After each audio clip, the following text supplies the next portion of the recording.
We're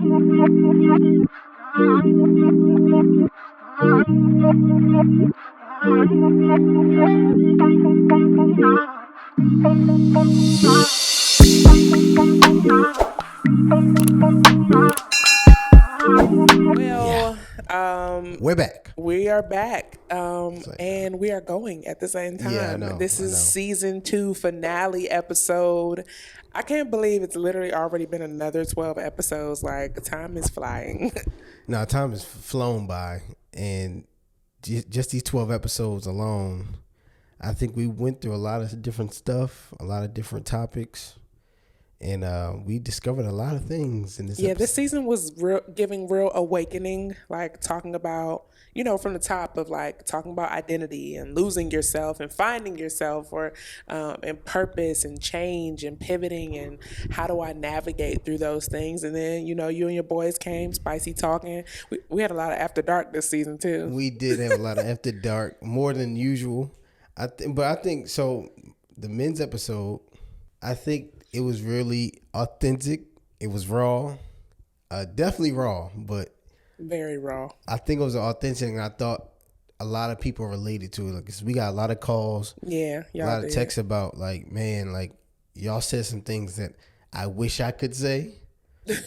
And I think for women too, I feel like if a woman, a wife, a girlfriend was watching with the proper, or somebody who wants to be, in a relationship was watching with the proper perspective and looking to learn or looking for the insight versus looking to judge the conversation, there was a lot of areas to learn from it. Yeah. So I did appreciate that, but I definitely I'm not gonna lie, I liked our after dark sessions because I feel like they're, sometimes you get caught up in conversation and it's like, it's not the planned out show notes and we're going to talk about this in this format, and it's just raw. Right. It's just natural. It's just, this is our everyday life. Like, I think this season people got a real look into the household of the Garrisons. Like, what's it like when you're around us? What is it like when you're around our friend group? Right. How are we in real life? Because a lot of people do know us from business or know us from social media. And I think when you put people in that perspective and really getting that, not the video versions, but the straight up audio real talk, there was a lot of people that had a lot to say about those conversations as well. So this season was real talk. Even your trigger episode talking about, That trigger episode, it was like, I think it was therapy for myself. It might be therapy for the rest of my family if they hear it, if they listen to it.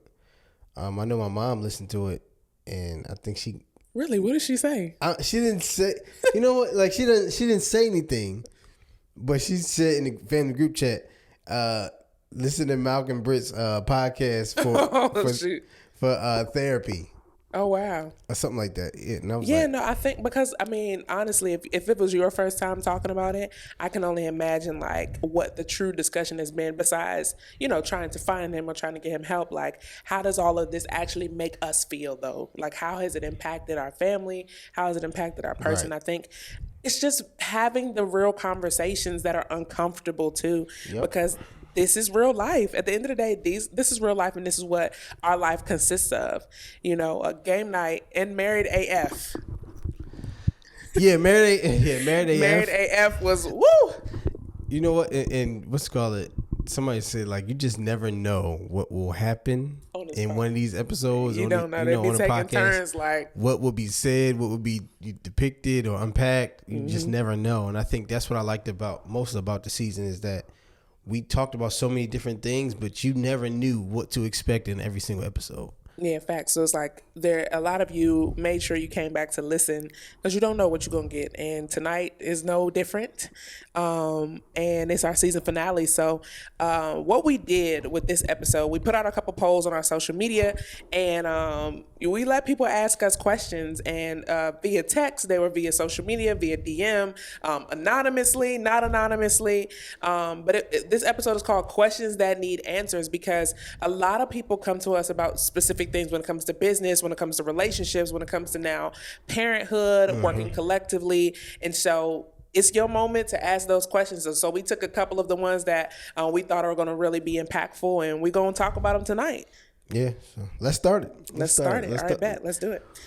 We're going to keep everybody anonymous, though, right? Yes, everybody is anonymous. Okay, I will only say he or she. That is all you can get. If it's a he or she type of situation, like I said, some of them were anonymous, so you don't really know who it was. Oh, okay. All right, bet. So, question 1 says, congrats on celebrating your 4-year anniversary recently. Oh, shout out to that. We didn't even talk about our anniversary. We definitely just turned 4.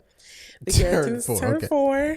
Yes. We did turn 4, so I'm excited about year 4. But anyway, congrats on celebrating your 4-year anniversary recently. After being together for almost 10 years and married for now 4, why do you think marriage is important? All right, so why do I think marriage is important? I think marriage is one. So if you're looking at it from a financial standpoint, it is important because I think it's a quicker way to generate wealth. Because you get to put together 2 incomes? Yeah, because you can put together 2 incomes. So it's not solely reliant upon you, and you have somebody else that is there for you. You know what I'm saying? So you can build wealth a lot quicker, and you look better on paper when it comes to trying to get things. You know what I'm saying? So Malcolm is basically saying that marriage is... It is a contract. I mean, it's so a Corey was right when he said it was a contract. It is. It is a business move. I would say that it is a business move. Definitely makes you look better on taxes, but it costs a lot more. What does? Marriage. You can't even get benefits without them like literally trying to screw you out of everything. No, definitely. Marriage is definitely like you get a lot more breaks. The reason why I would say it's important though is because if you decide to have children, what example do you want them to see? And for me, it's like I never thought of having children and not being married. If I wanted to bring somebody into this world, I wanted to give them the same dynamic I had and what I saw. And I think it builds a healthy dynamic between them. They get to see somebody love on their mother and vice versa. And I think it's when it comes to family, I think it's the most important thing when you're trying to build something. Like I mean, think about it. Have you ever, when you decided to get married, like when you said yes, weren't you already like looking to be married one day? Yeah, I was looking to be married just because, I mean, truth be told, there's not that many women that I know personally that don't have that as a desire, because that's how we're trained that way. So you're given that desire over the course of your life because everybody's talking about, well, you need to learn how to cook because you got to make sure that you can run a household one day, feed your family. You got to learn how to clean up and all that stuff like that because you got to keep a home. You got to learn all these things growing up as a woman, as a girl growing into a woman, because it's all in preparation for marriage and motherhood and all that kind of stuff like that. But so it's like you don't really have some people don't realize they don't even have that desire sometimes because you always heard that, even if it's not what you saw growing up. Because I know plenty of people, like my parents, you know what I mean? My parents my dad grew up in a single mother household, but he had a desire to be married. So it's not necessarily always what you see, it's what you want. And so, which could come from what you saw also. But I think marriage is important because it really shows you. There's a different level of growth and personal development that you go through when you get married and you have to be your full self all the time. Because when you're dating somebody, even when you're living at your parents' household, there's a version of you that you are. Yeah. And I don't think you can be that married, not long term at least. You know what I mean? It's a full transparent situation. Yeah. It's nakedness in all its parts of understanding and learning who you are. And I don't feel like, some people say you shouldn't get married if you don't know who you are, and I don't think that's true because you're always evolving and you're ever changing. Right. But there's parts of you that you won't understand until marriage, until parenthood, because you're never in that position to be that person. When you are growing up, you talk about going to school, and you go to school, you cuss all day, and then you go home, and it's like you just cut that part of you off. Like, oh, I don't, like, it's like you're a whole nother person. Right. So you can be whoever you want to be growing up at your parents' house. You and your brother, me, my brother, my sister, like, now that they're older. My sister just turned 25, my brother's 22, I'm 30. And it's like, you know what I'm saying? It's not the same when you going in your bedroom and taking a shot than it was when you're 19 and 20 and 21. You know what I'm saying? And so it's like you can be a whole nother person that your parents don't know even exists. Exactly. But when you get married, that person is with you all the time. They see, even if you fake in business, you fake in the work, your spouse knows who you really are. And so it's like a overbearing crash course on personal development, because you really have to see you for you, even your insecurities. What are the parts of you that you don't like? You know what I mean? What are the parts of you that make you scared? How are you when you're stressed? How, all those kind of things are things that I feel like you learn because you're married. And so I think one of the major importances is really like your next level of growth. But that's not to say that marriage is like the only way that you're going to find this stuff out. You're going to find it out in life, period. But those are one of the reasons why I think it's important to me. I think everybody desires to have somebody, like these people that say that, I can do better by myself and stuff like that. Like, I think they're lying to themselves. Like, everybody wants their person, that person that they can be completely vulnerable with and has your back 100%. When I think about it, I'm like, you, my wife, you're my biggest supporter, but you'll have my back before anybody else will. You know what I'm saying? And I think people are longing for that kind of relationship, and to have that in your life, I think is better. You become better when you have somebody like that in your life, because it's another level of trust. Correct. To know 100%. that I could, that this person going to continuously love me through everything, even the parts of me that people don't know about, or the things that people don't know about, and that I can trust this person with my life as well. At the end of the day, talking about creating people in parenthood, it's you trusting somebody with your whole life and another life. It's every day is different, and it's not easy. Marriage is hard. Marriage be hard, as Cam on stage said. It is hard. It is something you have to work at every single day. It is the longest job you'll have. the longest job, literally. But I think some of the importance is really the person that you grow into, as you have to also care for other people. When you're single, you don't have to really consider. You can consider, but you don't have to. Yeah. You know what I mean? It's a lot that goes into it. But I'll say, I'll digress, because we'll be on this whole question all day. Yeah. Let's move on. So question number 2 says, so I've been with my boyfriend for over a year now, and I'm thinking about moving in with him. I'm nervous because I don't want him to not want to consider marriage because he's getting the perks now.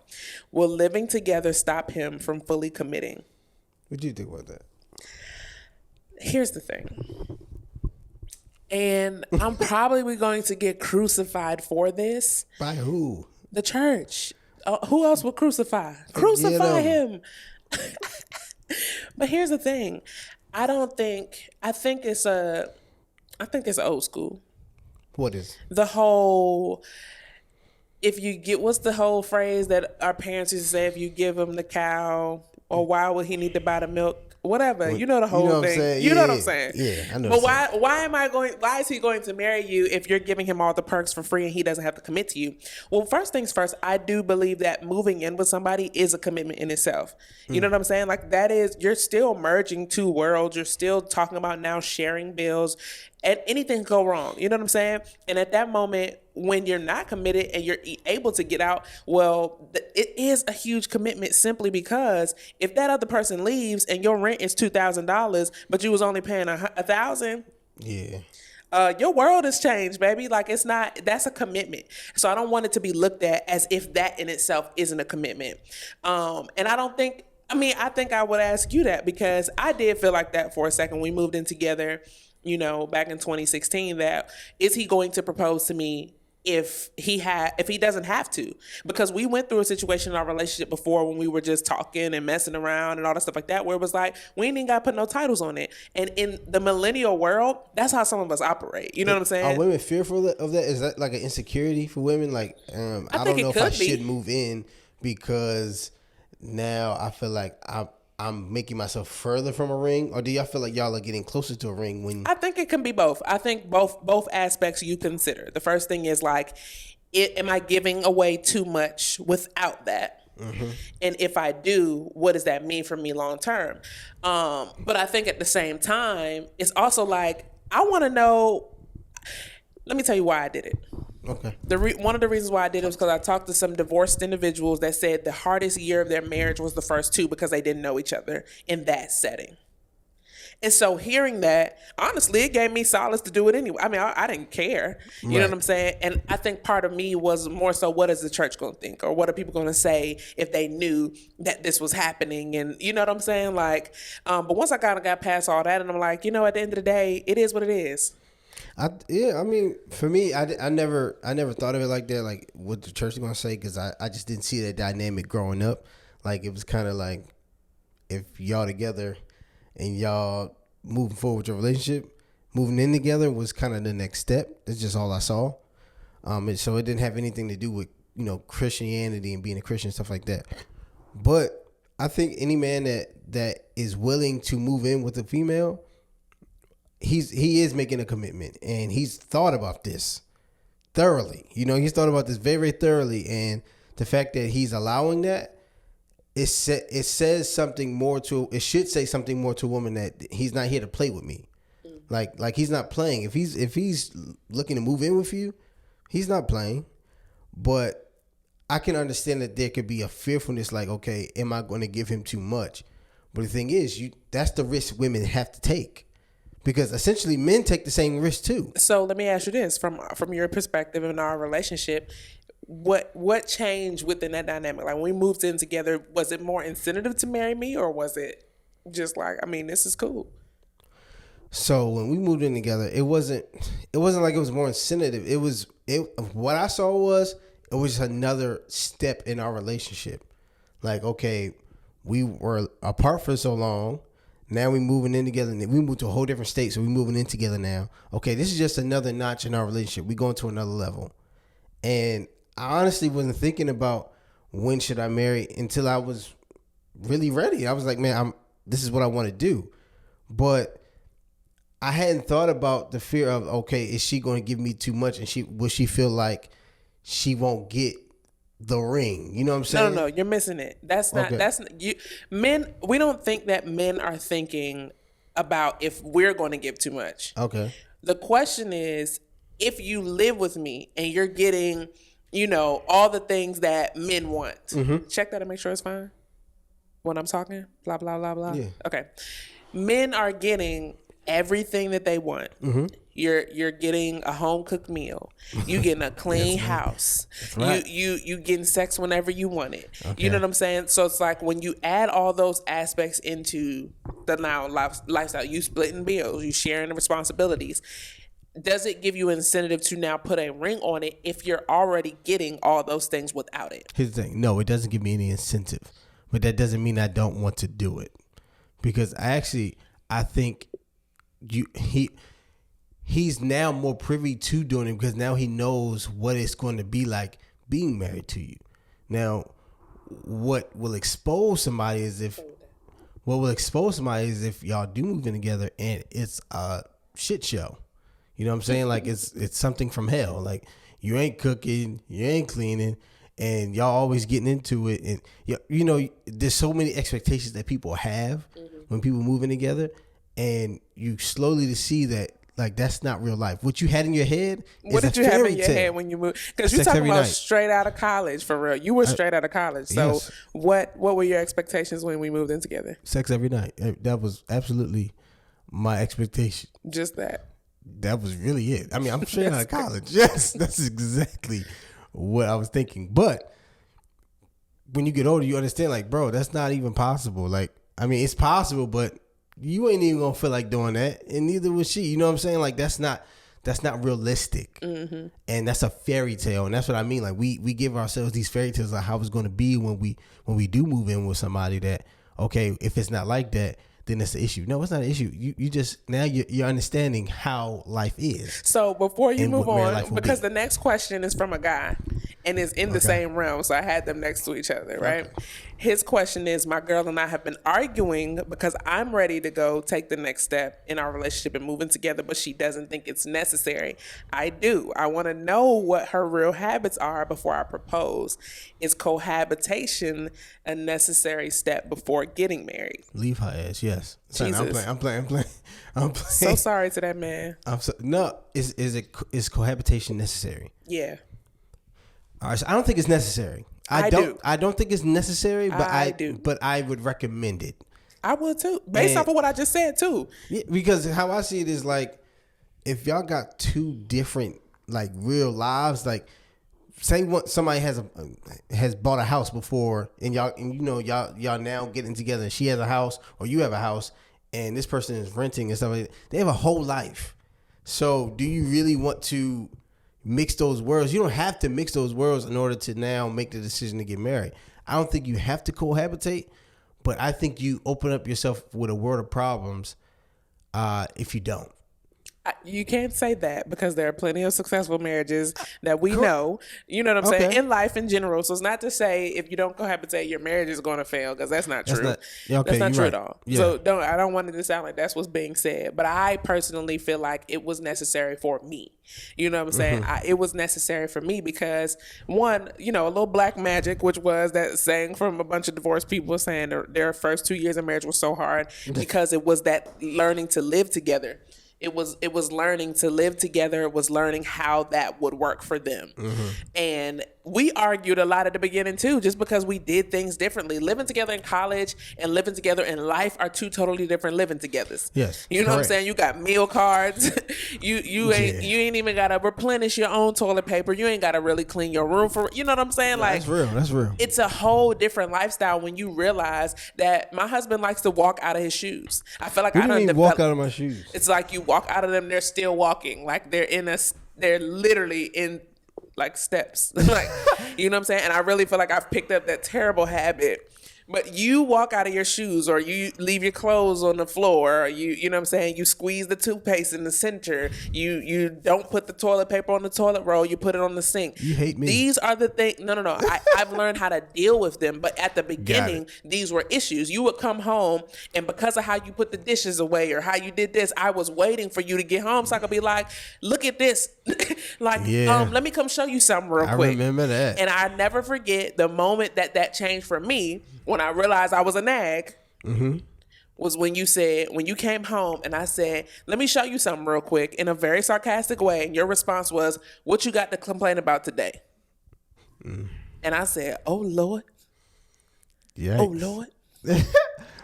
And that's when you know what I'm saying? Because that's where I had to start to realize, okay, some of the stuff that I'm complaining about isn't complainable when I can fix it. It's not that bad, because the way you squeeze the toothpaste, I have two options: either to fix it the way I want it, or to go get my own toothpaste. Right. You know what I'm saying? But these are the things I learned from living with you. So now I have to determine, when you leave chip bags on a nightstand, can I live with that? Because you do it. Huh? Because you doing that. No. What? You leave a whole meal on the nightstand. No, I do not. I'm water bottles under the bed for sure. Definitely a million water bottles. Like literally a whole recycling bin. But that's what I'm saying. But I learned that hack, so you say, in cohabitation. I learned what I was willing to deal with because I already knew how you lived. And it's not to say that you're a dirty person. It's just certain things that we don't like. One of my friends put on Facebook, TT put on Facebook yesterday, said, I don't know what it is about men, but why you always find your lotion in the kitchen. What is that? And it was so many men that was like, we don't know, but sometimes the cabinets are obviously ashy, and that's where I feel like I need to lotion myself. That's funny. You know what I'm saying? It's just certain things that just don't make sense to us. But you learn to live with it, or love it, or figure out how it's not an issue for you. Well, I think for that person in particular, I don't think cohabitation is necessary, but I would explore why she's hesitant or she doesn't want to cohabitate. Like, what is it? What's the real reason? Is it religious reasons, or is it just you want your own space? Because this is now another issue, because when we do get married, then what? You know what I'm saying? There's not a a switch that can just flip. If you have, certain beliefs or things like that you want your own space, like you can't have your own space. We married. The hell you mean? I do wish that I could. We talked about this last week where I was like, I wonder what life would have been like if we didn't live together. Like, what would that dynamic have been if we relocated? Because, my best friend relocated here. Your best friend relocated here. What would life have been if I lived with her and you lived with him? You know what I'm saying? Right. Like, what would that dynamic have been? Because, you know what I mean? She was living with her family, but then she moved in with her now husband. He was living with us, and then he moved in with his now wife. You know what I'm saying? Well, I say all that to say, let that be a lesson to you. It works. Right, it works. It's 3 for 3. We got one more. It's like 4 for 4. If you add a couple, we got a couple of them. I mean, I think it works. Yeah. But I say that to say, proof. I am curious, if I could go back to see what that dynamic would have been like if I lived with somebody. I never lived on my own. We never lived on our own. You know what I'm saying? That's the thing. That's why I say it's possible that you don't have to cohabitate, like, because there's an individuality in that. Like, y'all are separate. Y'all have your own places and stuff like that. Y'all have your own lives going on. So part of that is power in being an individual in that sense. Mm-hmm. Like I said, we never had that. We never had that chance. We never lived apart, so we don't know how we would have functioned, how we would have been, being on our own, completely on our own. We came from being in our house with our parents, actually being straight out of college, in our parents' house. Together in the house together. So there wasn't that time to kind of explore yourself and all those other things, which ain't a bad thing, but you just never know. You just never know. Like, I truly do. I asked my best friend that the other day. I was like, what would have life been like if me and you had our own crib? You know what I'm saying? Because I know that's who I probably would have lived with 100%. Like, I know that for sure. Yeah. That we probably would have lived together or whatever. She would have been my roommate. And I'm like, yo, what would our life have been if we were roommates and we never lived with these dudes? What if y'all wouldn't have liked each other? Like, you'd hate each other. And I don't think we're too similar in personality to dislike each other. And we are very, we're good with conflict with each other as well. Like, we're cool with just having a conversation of what is. That's good. You know what I'm saying? Like, nigga. Don't even. Next question. All right. Questions that need answers. All right. What do you think is the mindset of millennial women right now when it comes to dating and relationships? I want to know that from you. I want to know, what's the mindset? Walk me into the mindset of a millennial woman right now. So most millennial women right now, we are aged between like 27, 28. Yeah, because 96. It's 25. It's 26. 34. Yeah. 26. Yeah, it's 96. So 26 to like 40, 43, 44. Mm-hmm. I think most millennial women right now it's like their mindset, and this is from me having friends that are single and dating.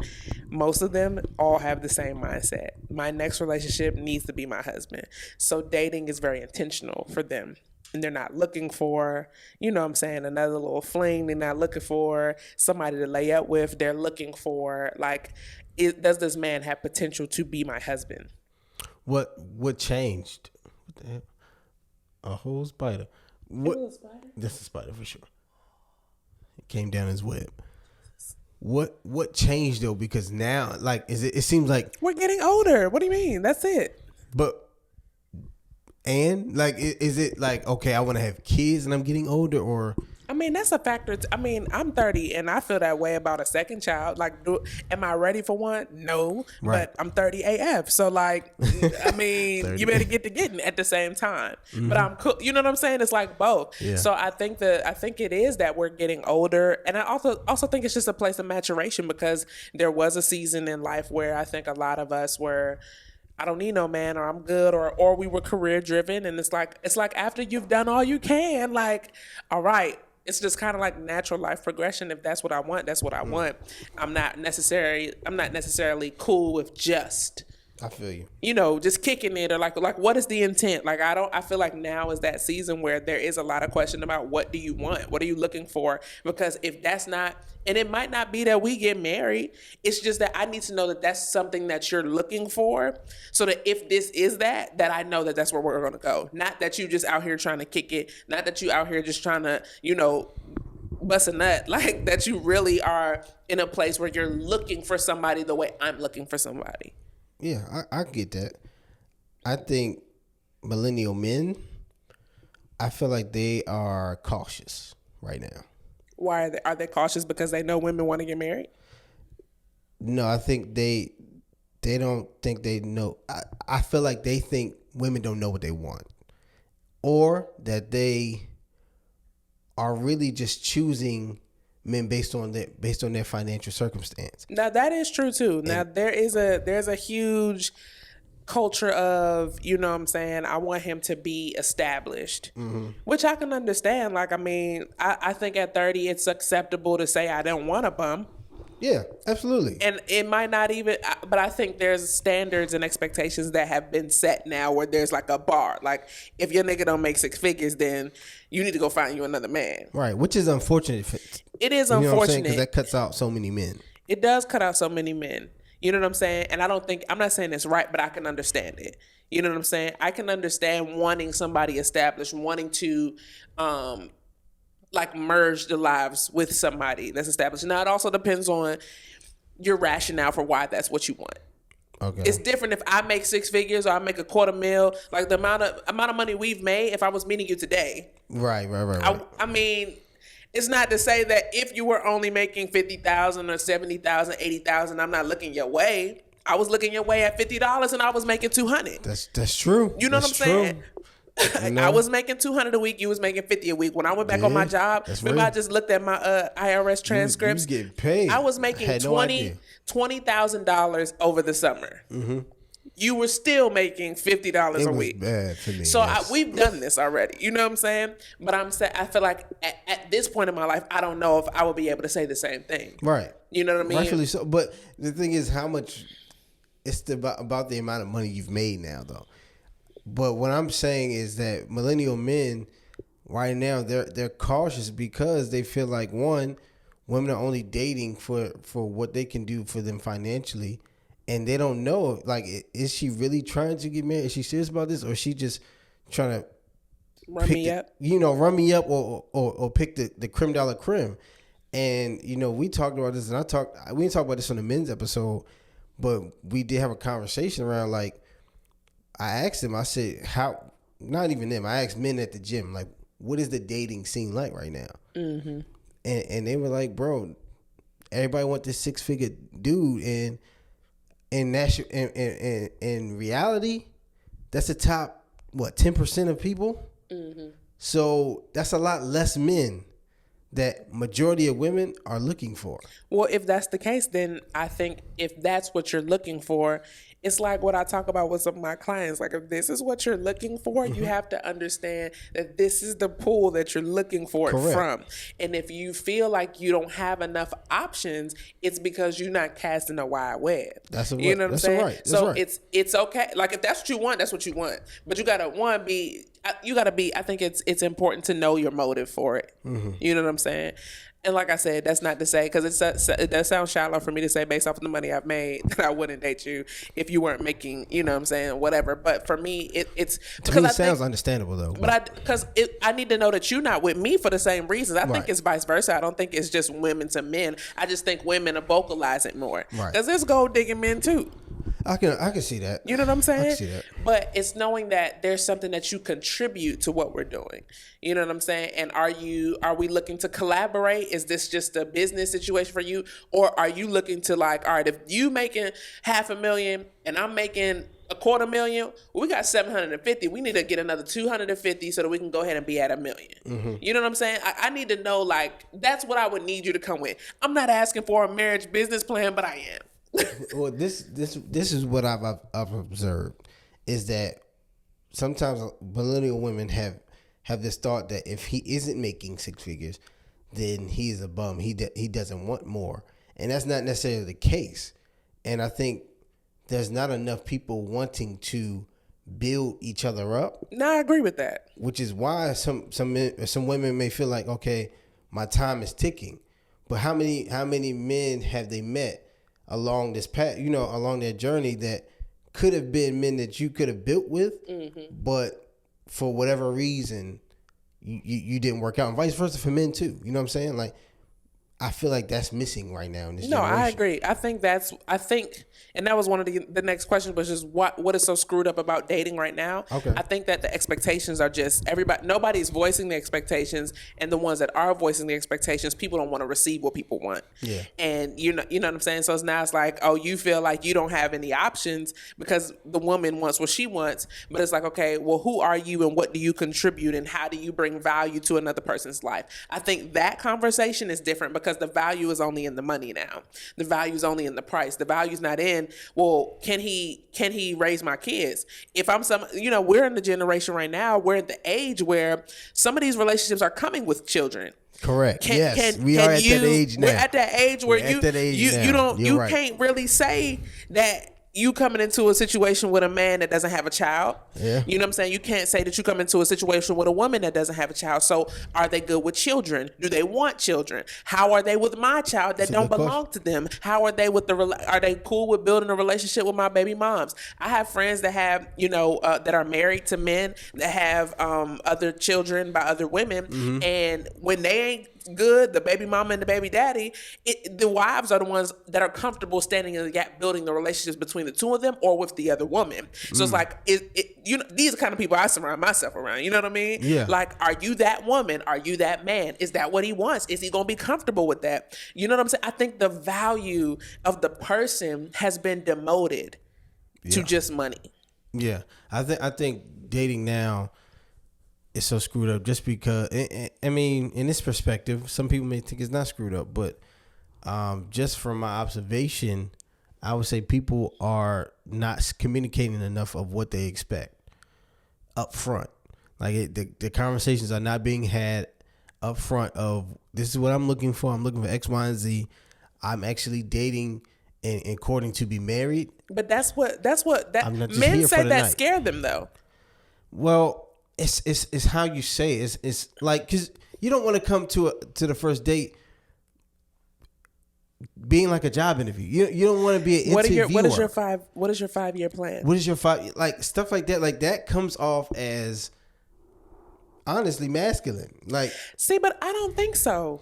I mean, because if you're asking the first time I meet you, you're asking. No. I want to know. No. 5-year plan is kind of absurd, but I do want to know your ambitions. I'm the kind of woman that if we were meeting today, like I often think about like what would 30-year-old us be like on a first date. Mm-hmm. You know what I'm saying? Like I would want to know what you want out of the next decade of your life. Like you just turned 30. Like what have you accomplished so far? Right. And what do you want? Right. And I want to share with you the same thing. The difference is most of the time people want to hear about it, but they don't have the same thing. I just want to know what you want out of your life, so I can see kind of how I can be on the bandwagon. Let me go check that out, okay? You know what I'm saying? I want to be able to tell my parents that he's a doctor. I want to go home and tell my family but that's status related. You know what I'm saying? Like that's what I mean. That's status though. Like, are we dating for Are people dating for status in Atlanta now? For sure. In Atlanta, I feel like they definitely you are dating for status. Who is the richest man that I could be with? They are in the city dating for status for sure in Atlanta. For sure. But I don't think it's right though. I think what's missing is, can I build with this person? Can I build this person up? Can they build me up? Can we be better together? Can we work as a team? Can we actually grow our wealth together? Mm-hmm. And am I willing to do that? I don't care if you make $50,000 a year. I don't care if I make 100. Now we get 150. How can we turn this and flip this into 300? I don't think people are thinking like that, and that is, I feel like, is the issue. Yes, because if it's transactional from the beginning, you're not thinking of a partnership. Yeah, and that's the issue. I would say that's why dating is screwed up. That was a good one. Questions that need answers is a vibe. Questions that need answers. All right, here's a good one. All right, based off of that, it's like these are perfect segues. Okay. I'm making the most money I've ever made right now, but I still feel like I'm living paycheck to paycheck. What should I be doing to keep more money? To keep more money. See, and what I would want to know is how much they actually are making. But I think let's take it just since everybody want to make 6 figures. Let's take it from $100K. Okay, they're making $100K a year, and you feel like you're living paycheck to paycheck. First thing I would look at what kind of debt do I have. If we're 30, depending on what you do for a living and stuff like that, or how you spend your money, you could be in a lot of personal debt that may be eating away at your income because you're paying that off every month. Or you're a person that every time you make more money, you go out and you increase your expenses. And so it's like, what is my debt? And then what am I paying for things right now on a monthly basis? How much is my debt to income ratio? I think a lot of people will find where their money is when they understand is, am I staying at a 25 to 28% debt to income ratio? If you're anything above that, you are living paycheck to paycheck. And it's only about a matter of time before something can go bad. So that's what I would look at. And what was the other part of the question? Was it how do I make more or something? No, how do I keep more? How do you keep more? I would say as soon as you get paid, put money away for you. Like, pay yourself first. I think, sometimes when we are living paycheck to paycheck, or when people do live paycheck to paycheck, they think about their bills as soon as they get paid. Mm-hmm. Instead of paying themselves, and then wherever needs to be paid, then you pay it. But they would look up, they had way more money. Anytime you get paid, shoot $100, $200, whatever it is, shoot it to an account and don't touch it. I think one of the ways people can keep more money is to be more budget minded. This is very difficult for me. Okay. My husband is that guy. I looked at the bank account last week and was like, damn, like, bruh, how did you even get the money in the savings that fast? But I think when we become more budget oriented, or like, where does the money go? Because so often, especially as you continue to make more money, I think this is one of the areas that most of us, as we're scaling up, like you said, you increase your expenses, but you don't even know where you were in the first place. So I think one of the first things that I looked at when we started learning about money and making money was, where are our expenses at and what should they be at? And, when you put them down to at least 25%, at the time that I learned the 25% rule of living expenses, we were at almost 80. Yeah. You know what I'm saying? Yeah. So it's like, if you start to look at, like Malcolm said, what are you paying, but at a percentage base, in the sense of, okay, how much of my actual income is going to my bills? When you look at it and see it's 80, 90%, 70%, high 60%, well, then you'll look at why I don't have much excess, because the majority of it is bills, it's car notes, it's rent. You know what I'm saying? And you look at that kind of stuff like that. So when we were bringing in like $3,200, $3,500 a month, while our living expenses were like $25, $28. Yeah. There's not much room. Our rent was $1,100. Our car note was $500. You talking about insurance. He had an accident. It was all kinds of stuff that's just eating. And there's always two answers to it. Either you decrease your expenses or you make more money. And I think the best way to do it is to do both. Yeah, you got to do both at the same time. But you have to know where you are. Yeah. And the problem is, most people don't want to do the evaluation to get somewhere else. They just want to make more money. I just want to get to 6 figures. I just want to get to 7 figures. I just want to get to 8 figures. But you don't know where you are right now to make the adjustments when that happens. So I think there is a fearfulness around people having to look in the mirror financially and be like, where exactly am I? Where is my money actually going? People are insecure about this. And until we break through the insecurity of, let me just get better. Let me just get better at it. And let me take advantage of, if you're making good money, if you're making the most money you ever made, there should be no reason why you live paycheck to paycheck. Obviously, there is a spending problem somewhere. Or the average person has 20 to 30 subscriptions. 20 to 30 subscriptions. I am people. And the number one thing I'm doing is I'm cutting that more than half, because most of them you don't need. That's facts. And it can add up to, you never know, you could be paying $1,000 a month in subscriptions. Nah, facts. Apple alone. And Apple's going to fight for that last $10. I'm telling you, every time. I think that's one of the biggest things is, one, like you said, you gotta look at the man in the mirror and really start to break that stuff down. If you need help, like, get it. If you need to look at a budget sheet, if you need to find a way to do that, you have to do it, because that look into your life is what changes things, because you now know where you are and where you can shift or where you can scale and all that kind of stuff like that. Well, I think we were at one point where when we were making the most money, you talking about the height of, like, now we're scaling and going, like, with that season when we really went from not having any money to making a lot of money, our living expenses were at 80%. We got them all the way down as low as 13. Yeah. When you get them down, when you know percentages like that and you know where your money is, now you at 13%. Well, now you're talking about what really can I do with the money now? Yeah. And then get an accountability partner or a coach. Sure. You know, a coach. And I could definitely do that.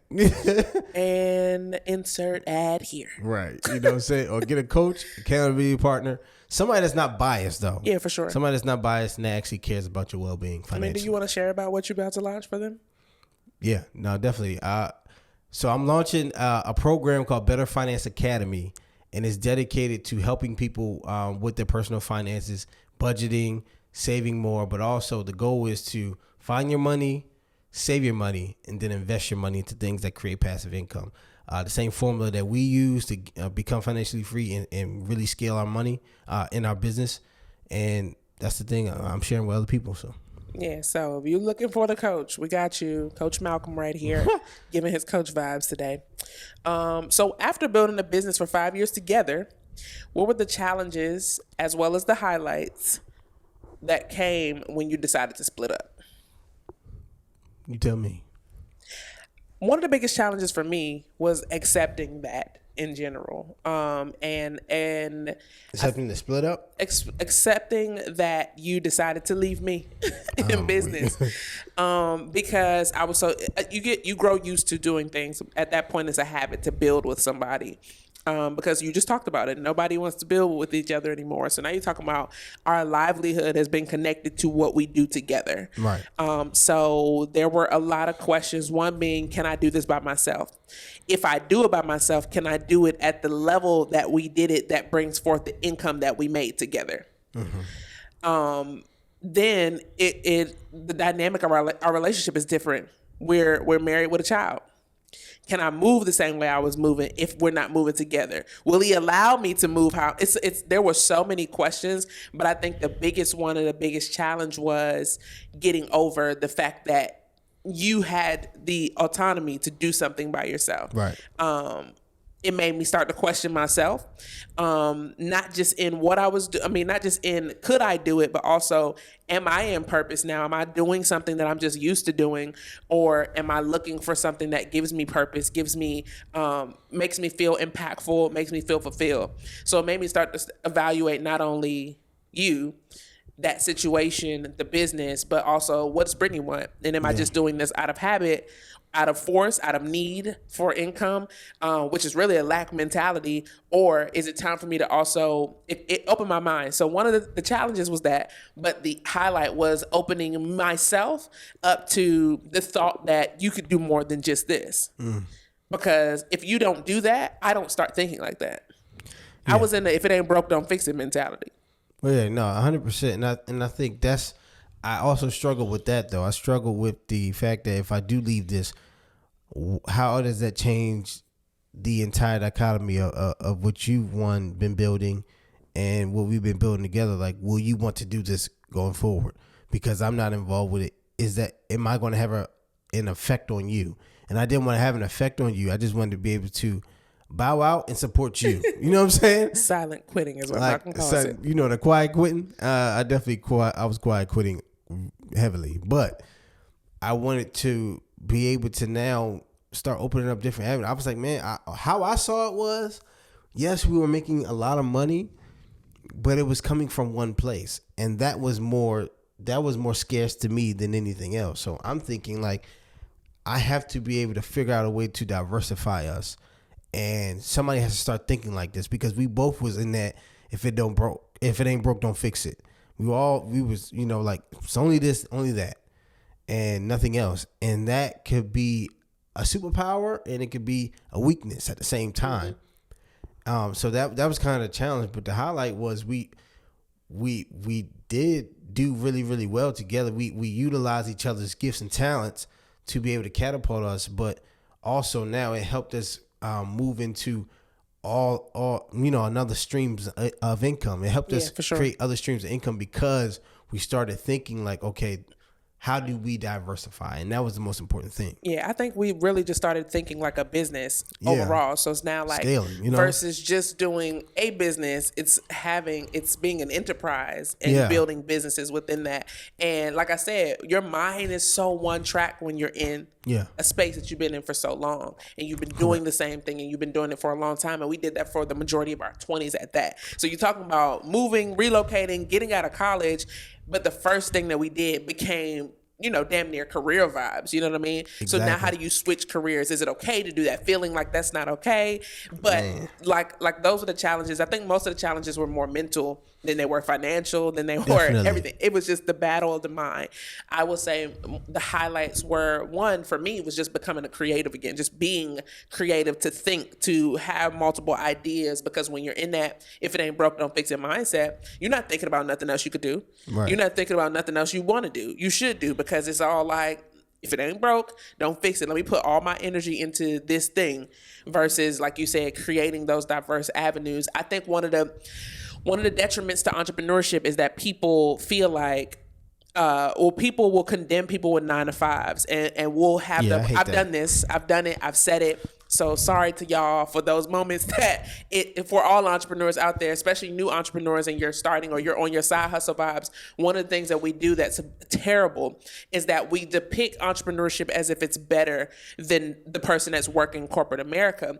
And we'll say things like, if you work in a job, you got one income and that's too close to zero, not realizing that most entrepreneurs are doing the same thing. But because it might be more money. On a way scarcer level though. But because it might be more money, sometimes now you feel like that don't count to you. That don't work for you. It don't make sense. You don't count in that space. And so I think what was really powerful in you doing that is now having the diversity mindset, because it's like you wouldn't invest in one stock. You wouldn't invest in one crypto. You wouldn't buy one property. Right. You would be trying to get that property to get the money to go put it in another property, so you get that money and put it in another property and go, continue the cycle. So why would I only start one business and not take the equity out of that business? Right. Or take the capital that I gained from doing that and now scale it into other businesses? Exactly. So I would say that was the highlight. So the podcast came from that.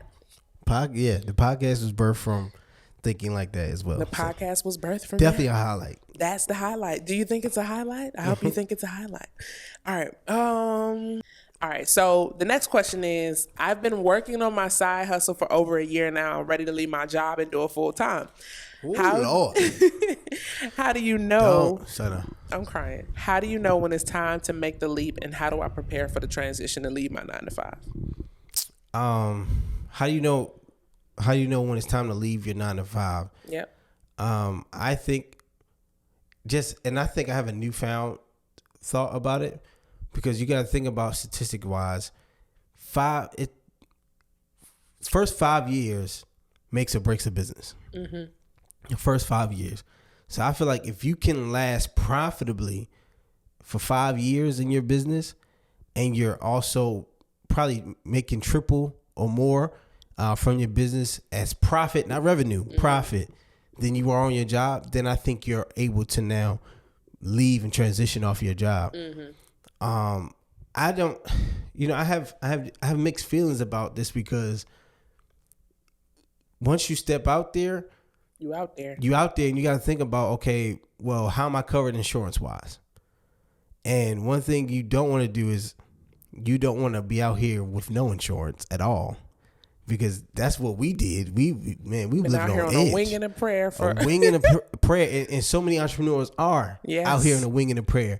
And that is not, that's not. They don't know. But the thing is, most people who are looking at entrepreneurship don't know that those are the other aspects that you have to consider. Yeah, that you have to consider, because nobody's talking about this. Exactly. No one's talking about it.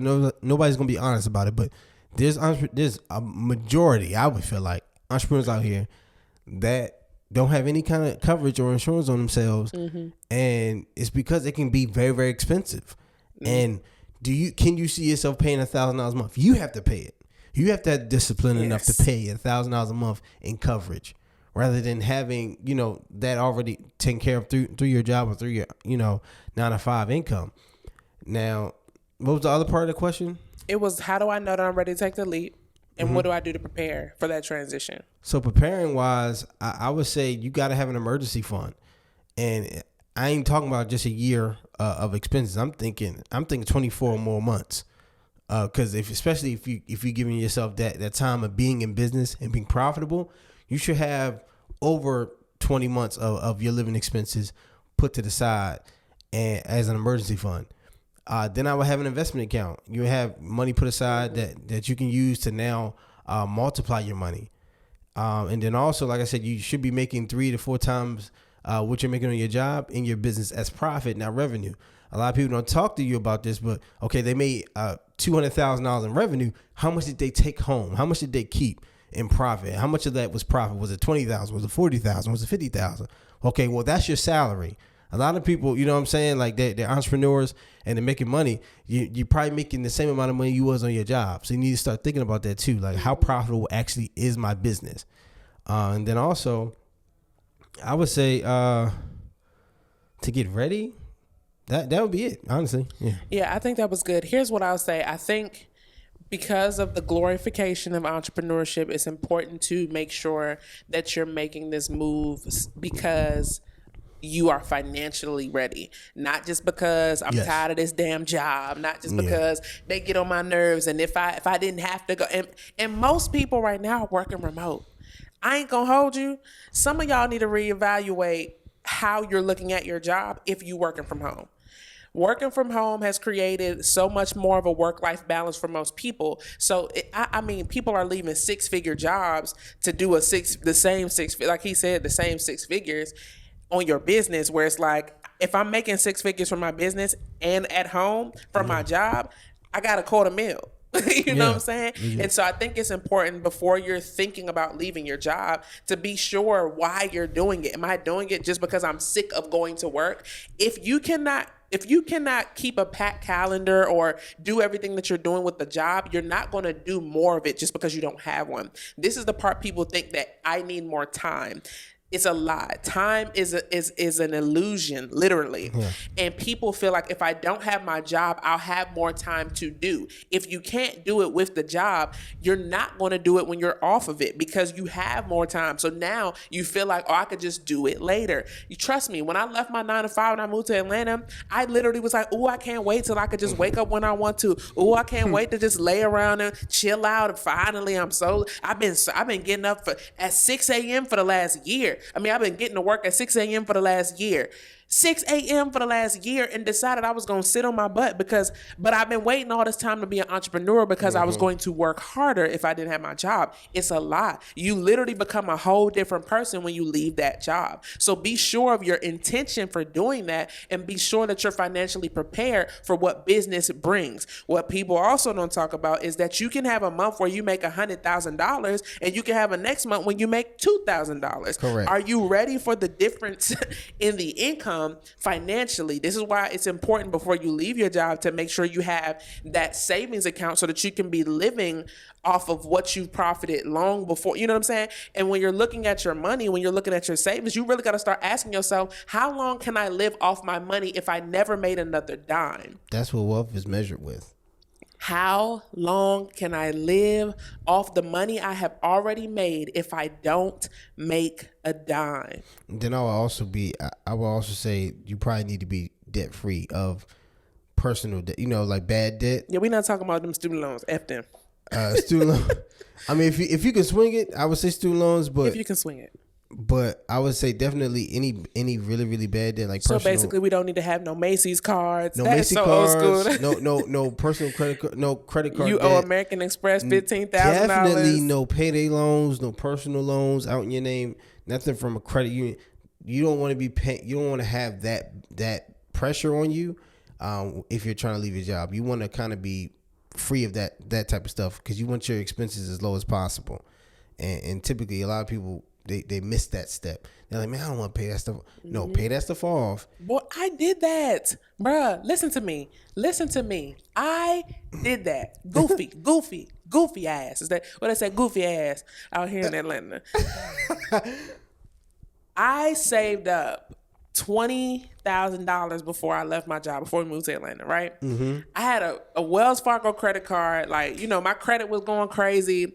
And I went to apply for a credit card the same day I got paid. I had $3,000 saved up and I had just made $1,500. They approved me in 7 seconds. Gave me $5,000. Hey, they're going to get you. I had $20,000 in the bank. I have $3,000 on this credit card. You know what I said to myself? I'm going to need this cash before I need that credit card. I'll pay that off as time goes by, but I need to make sure I got the capital for anything else.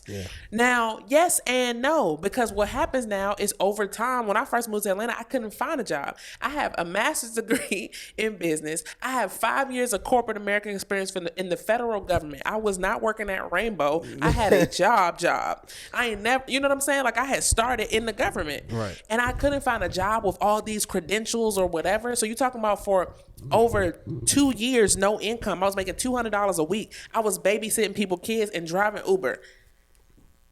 Yeah. You know what I'm saying? You had to hustle. I had to hustle. But the whole thing was now I got now my credit is tanking because I owe Wells Fargo $5,000 and I ain't got it. Right. Then I got a personal loan from Navy Federal. I owe them $10,000 and I ain't got it. And every time they call me, you ever seen that part on Dreamgirls? It's like, did you look for a job today?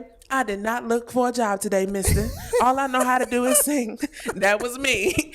So now here I am, not making no money, but I owe all these people money, but I had the capital to pay for everything. To pay for everything, yeah. I didn't need the not the payday loan. You said that. I didn't need the personal loan, but these are things that you start to do when you don't know no better. One, so now my credit is trash. Now I owe all these people money, and all I got to say is, no, I did not look for a job today, sir. I'm an entrepreneur. Do you understand? This is hilarious. This is the stuff that people don't talk about. This is real. This is what happens every day.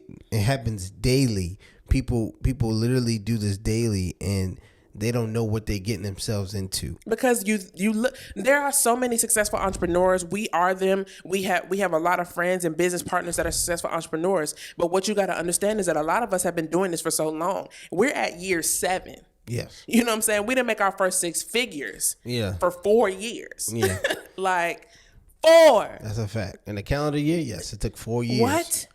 4 years. And so what you got to understand is, are you willing to be in that for 4 years? That's why I said 5. How long can your money last you if you're going through that process? $20,000, I could tell you, wasn't enough. And it definitely won't work. I mean, $20,000 ain't even enough. It ain't gonna work in 2022 at all. Yeah, but back then it was substantial. Rent was $900 back then. We talking about rent. The median rent is like $2,200. So you definitely for a 1-bedroom have to be 10 times more cautious these days. And be a lot smarter. So, Jesus. Hopefully, we answered that question. But I'm pretty sure we did. We touched. Don't do it.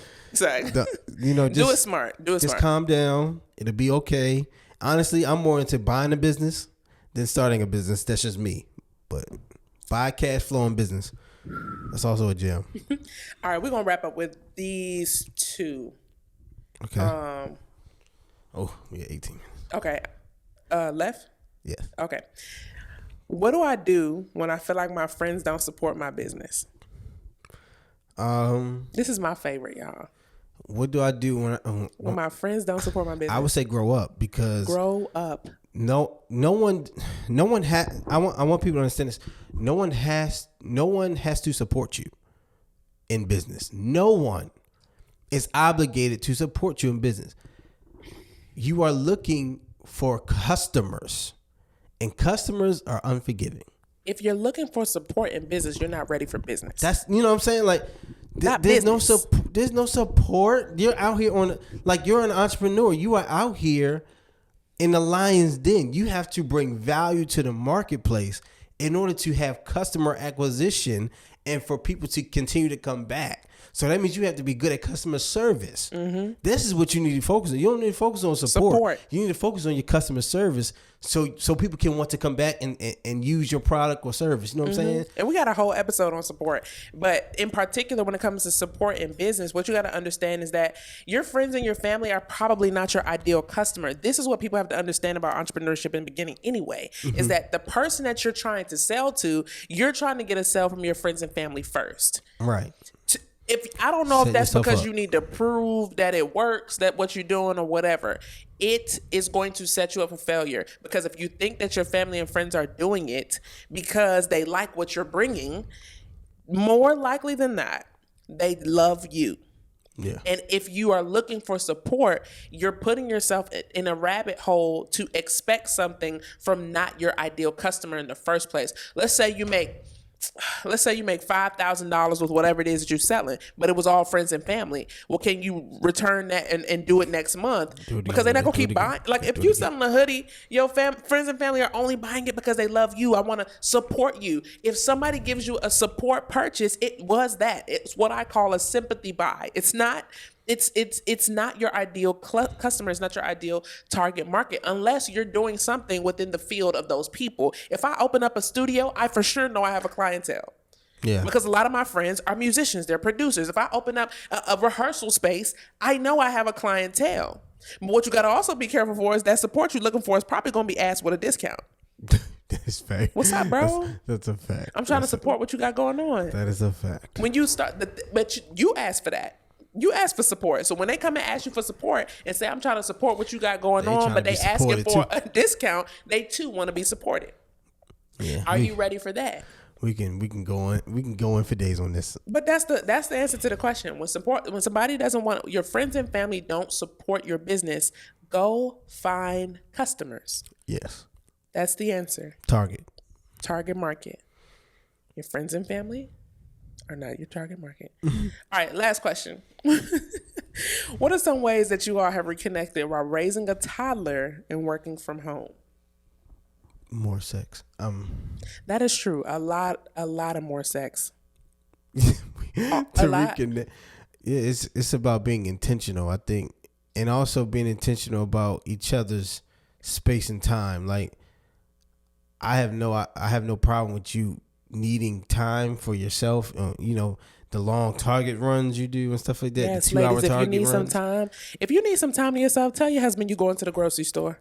Right. They know what hate I'm saying? that. They don't wanna do or that. you could just say, I just need time. You know what I'm saying? Because we get it. But I think it's allowing each other to have their time apart, because it is a lot. It can be a lot. And it was mentally a lot before the child too. I think we had to learn the dynamic of not being together, finding your own thing, especially because we were in business together too. Yeah. So you're talking about living together, being married, you're not at your job no more. And we're just doing everything together. Yeah, so one of the things is giving yourself space and time. Yeah. Just to be individuals and do your own thing, work on your own projects, your own hobbies. You go to the gym all the time. Yeah. Gotta get big.